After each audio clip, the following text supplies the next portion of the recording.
Well, I'm playing Pop, who is the grandfather in the story. The protagonist, young Buddy, is 9 years of age, and he's my grandson. And I guess this being Ken's memory of his own grandparents, is cast Judy Dench and myself as Pop and Granny, which is a huge thrill for me. I don't know about how she feels about it, but I'm absolutely delighted to have Dame Judy Dench as my missus. Long-suffering as she may be in this role, because Pop is very interesting. He's called Pop as the grandfather.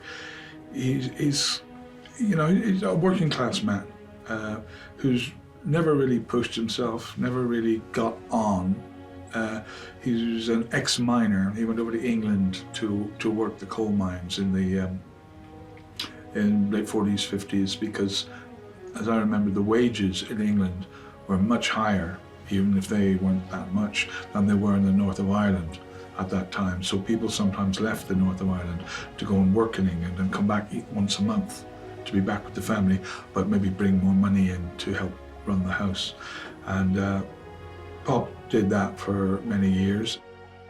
So the relationship between Pop and his wife, Granny, Lizzie, as she is, she's long-suffering, I think. She's suffered that he wasn't a man who actually took the house and took the responsibility and actually raised them up from where they were. And she held on to the purse strings quite tightly, and he was always just trying to eke out a little in that kind of old-style manly way. And he's very devoted to her. I think he needs her. You know, they've been, from childhood, they've been sweethearts, but she could maybe see the back of him, but he wouldn't be able to survive without her. And I was there when suddenly I got a call to say, the work was further from my head. I was having a gorgeous soft time in Lyon, actually, by the rivers, and then this call came out of the blue to say that Ken was making a film and he would like you to play his grandfather in it, and maybe you could talk to him about it. It was so out of the blue, because Ken and I think we've only met twice, and for like 2 minutes at a time in the 40 years we've been working, but we've never moved in the same circle. So to hear that he was going to offer me a job was a huge thrill.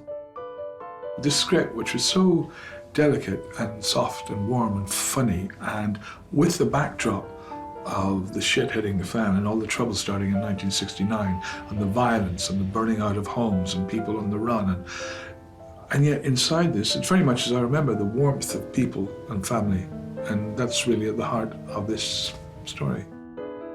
I've never worked with Judy, but I've seen her so many times being brilliant, and I've heard a lot of stories about her being quite, I don't know what the word is. Would it be naughty or cheeky, whatever, just around the set, but brilliant. We see how brilliant she is. And actually go and throw myself at her as her old man was more than thrilling. And then they throw in one of the most handsome men in town, Jamie Dornan, for a son. So, you know, we've got good backup. And then he happens to marry this beautiful and hugely talented Katrina Balfe. And we're quite the family. We're not smug about it. Naturally, Ken is able to, he's so brilliant, he's so quick, he's so sharp, so intelligent, there's such, as far as I can see, vast reserves of knowledge. He's able to put them into practice economically and with a speed that allows things to keep ticking over. And yet, at the same time, he's able to find warmth, camaraderie, time for a little fun. But meanwhile, this extraordinary discipline is moving everything in the right direction. And it's great to be around that, because it puts you at your ease. It's never, sometimes in front of camera, it can be touchy and dangerous, difficult people. This is just allowing things to happen. This young fellow that they found called Jude Hill, it's funny sometimes when you see people with all these gifts and talents, and then there's this little blonde fellow of 9, 10 years of age with little freckles and a sweet open face.